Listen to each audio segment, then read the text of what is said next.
So we came here today because we had an appointment with the Office of the President to present a list. We came with the families with one agenda, asking for justice for the victims, for the disappeared, and accountability. But we were met with brutality and violence by the police. It's been 3 months since the protest, and we still have masked police in our streets. Why are they being masked in the streets? We are asking our government, if the police are upholding rule of law, why are they coming masked? And why are they targeting me specifically? So we have told the principal secretary to go and tell the president that next week shall be back here. And if there is no justice for the victims, they're going back to the streets. If there is no justice, they're going back to the streets. And we know very well that it's our right to protest. It's not a favor by the president. It's a right by the Constitution. And you're going to do it. If the president cares about this country, he should care about these mothers who are here. He claims no one has been abducted. We have a list of those being abducted. We have shared the list. He promised compensation for the victims. We know very well that money can never bring back any life. But if he promised compensation, it can at least help the families to pay for bills and to move on in a small way. So we're asking for compensation for the victims, we're asking for justice, and we demand for the firing of the officers who murdered innocent citizens. The crime scene is Parliament. Parliament has CCTV cameras. We know very well those cameras were working on the day of the protest.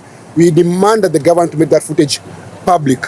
City Hall has CCTV footage of what happened there. Make that public. Supreme Court, because we know very well on June 25th, there were criminals who were in the streets. Criminals paid by politicians, and they came because they were paid. And their financials are known, they've never been arrested. Listen, the president is a coward because every other day he's insulted by other people on top of vehicles and he doesn't do anything. But when we come to the streets, protected by the Constitution, he comes after us. Why is he after innocent people? If he's a man enough, if he's not a murderer, go after the killers of the innocent people, go after the people who sponsored the violence in the streets. Because none of the people who are murdered, none of the people who are in the streets on that particular day who are here today were involved in the treasonous action. So we feel victimized by the government. And all you are asking is, Mr. President, if you're unable to lead us, you must resign. Yes, because we can't live in constant violence. Every day we're being arrested, we're being abducted, we're being murdered. If you're unable to uphold the Constitution, if you're unable to lead this country through rule of law, we're asking for you to resign. It's not a must to lead us. It's not a must for him to lead us.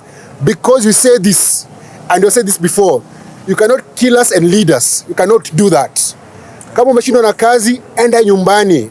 I know you can go to Sugoi when ukae huko. By the way, go retire with Rachel and your grandkids. This country has 54 million Kenyans. You're not the only one who can lead us. Na tukisema Ruto waende, tuseme Ruto peke yake. Tunasema Ruto na Rigathi waende. They should all go. This government is a government of murderers. We're asking for them, if they cannot give us justice, compensation, accountability, they resign en masse. Wote ni wafanyikazi wetu. Ruto ni mfanyikazi wetu. He should never forget that. Even the guys who are arresting us today, these people in uniform here today, all of them work for us. Let us not forget who is the boss. We are the bosses. And next week, if they do not respond to our demands, we're back in the streets. We're coming back to the streets. By force, by fire, we're back in the streets. Kama unakutua kuja tuwe Ruto basi.